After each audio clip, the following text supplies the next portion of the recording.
qu'il faut avoir le bâton à la main. J'espère que tu comprends toutes ces choses pendant qu'on détaille ça. C'est l'exigence que Dieu a donné. C'est quoi le bâton? Dans un voyage. Et quand vous regardez, vous allez voir qu'il s'agit d'un voyage. Donc, on a instauré la scène. C'est à cause du voyage qu'il doit être fait. Pour qu'on ne puisse pas manquer de force. Pour qu'on puisse avoir toujours un appui. Et quand on prend le bâton pour voyager avec, à l'époque, à leur époque, ils voyageaient avec le bâton. Quand il faut aller faire les longues distances, ils avaient toujours les bâtons à la main. À quoi est-ce qu'ils servent ces bâtons? C'est l'appui. Et le soutien. Quand tu es fatigué, même quand il faut monter et tu es un peu fatigué, tu prends ces bâtons-là. Et puis le bâton t'aide. Ça te donne encore plus de force et ça t'aide facilement à marcher pour ne pas facilement se fatiguer. Et si tu te fatigues, tu peux prendre le bâton comme ça. Et puis, tu t'appuies d'abord sur le bâton et ça va t'aider à récupérer la force avant de continuer. En leur temps, ils savaient pas la Bible. Ils savaient pas les paroles écrites. Ils avaient le bâton.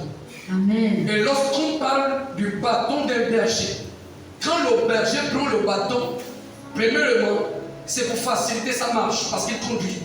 Deuxième chose, c'est pour corriger. Donc avec le bâton, tu peux corriger ton ennemi. Tu peux frapper celui qui vient contre toi pendant ce voyage. Et tu devais avoir ce bâton à la main.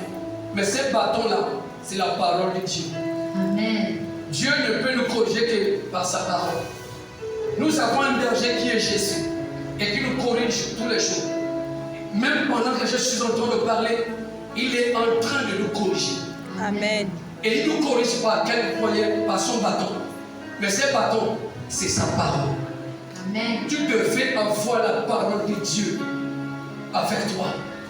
Et tu devais t'appuyer sur ces paroles pendant le temps de ce pèlerinage.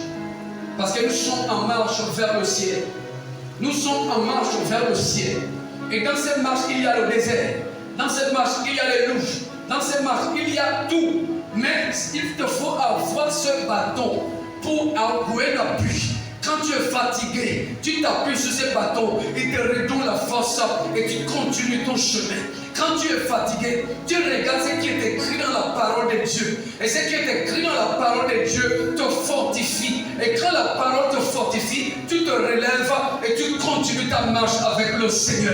Même quand on te dit que c'est terminé pour toi, toi tu regardes la parole qui a dit tout est possible à celui qui croit. Alors tu continues à croire, sachant que tout est possible pour toi. Même quand on te maudit, tu regardes la parole et la parole te dit une malédiction sans cause et sans offert. Alors tu t'appuies sur ces paroles et tu continues à aller de l'avant. Même si on te dit que tu ne vas jamais te marier, tu regardes la parole qui a dit il n'est pas bon que l'homme soit seul, je lui ferai une aide semblable à lui. Alors tu mets ta confiance en celui qui a parlé et tu continues à marcher. Même quand on te dit qu'il y a des pièges devant toi, la parole te dit je te donne le pouvoir de marcher sur les serpents, les scorpions et sur toute la puissance de l'ennemi et rien ne pourra te nuire.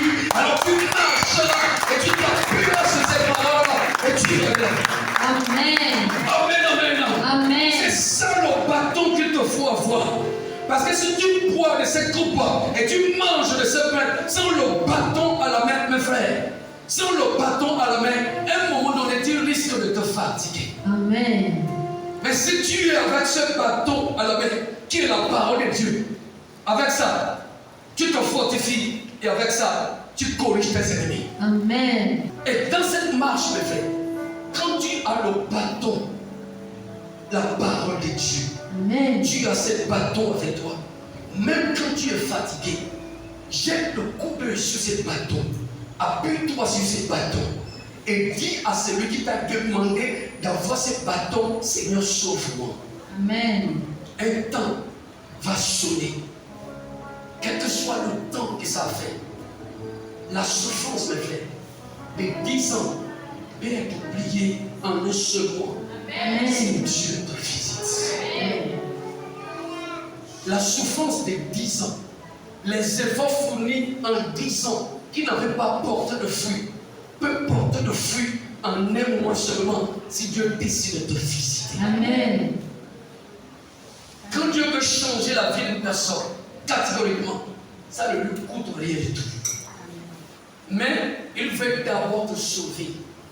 Il veut t'apprendre d'abord à l'aimer sans rien du tout. Amen. Pour que quand il te donne la gloire ne puisse pas te monter en tête et oublier qu'il y a un Dieu qui te l'a donné. Amen. C'est pourquoi, pour terminer, mes frères,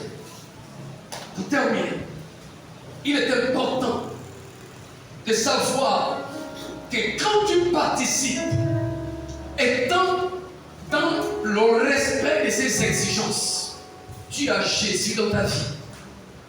Et ensuite, tu es prêt à le suivre. Tu as tes souliers au pied. Ça veut dire que tu es prêt à suivre Jésus. Tu es zélé à quitter de l'enfantillage et à aller de l'avant avec lui. Ensuite, tu as sa parole et tu gardes ça chaque jour avec toi. Et tu t'appuies sur ses paroles. Alors prends la Sainte Seine et tu la prendras dignement.